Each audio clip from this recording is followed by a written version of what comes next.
안녕하세요.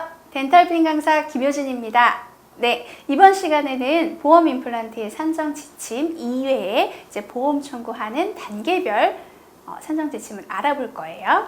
앞서서 말씀드렸던 그 산정 지침의 기본 지침은요, 환자분들하고 공유해야 되는 상담 자료로 많이 활용하시라고 강조해서 말씀을 드렸고요. 이번에 하는 이 산정 지침은요, 보험 청구하는 방법입니다. 이제 환자분들하고 공유하는 내용들이 제대로 됐다면 이제 보험 청구도 제대로 하셔야 되겠죠. 그래서 보험 청구를 하는 방법에 대해서 이야기를 하겠습니다. 자, 프로세스를 정해봤습니다. 이게 환자가 내원했을 때부터 하나의 서클로 들어가게 되는데요. 이때 중요한 건 데스크에서 하는 업무와 진료실에서 하는 업무를 좀 구분해 줘야 될 필요가 있다는 거죠. 구분해 준다는 건 뭐냐면 나 그냥 환자 1단계 청구만 할게 이러고 되는 게 아니고요. 반드시 꼭 체크를 해줘야 되는 것들은 더블 체크를 해야 된다는 거예요.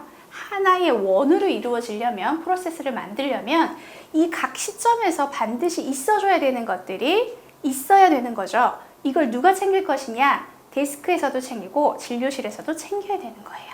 실장님 혼자서 아니면 담당자분 혼자서 할 수가 없어요. 그건 우리가 다 일을 해봐서 알잖아요. 근데 앞서 제가 외과에서 굉장히 강조해서 말씀드렸던 게 전신질환에 대한 부분이거든요. 그 부분도 우리 보험 임플란트 할 때도 당연히 중요하겠죠. 그건 너무나 중요합니다. 그것과 마찬가지로 데스크에서도 챙겨야 되고요. 전신질환, 진료실에서도 챙겨야 돼요. 그러면 진료실에서 동의서에 대한 부분도 챙겨줘야 된다는 거죠.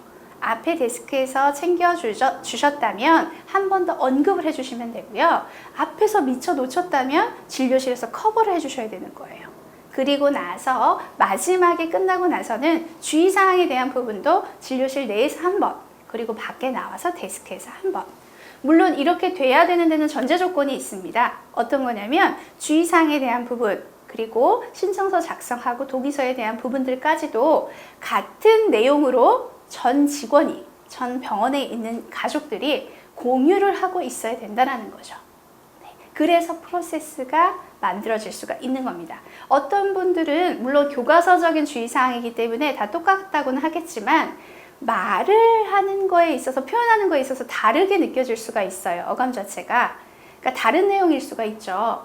그렇게 된다라고 하면 말이 달라지는 거기 때문에 진료실에서 들었던 주의사항과 데스크에서 들었던 주의사항이 다르면 이 병은 왜 이렇게 말이 달라? 이렇게 될 수밖에 없어요.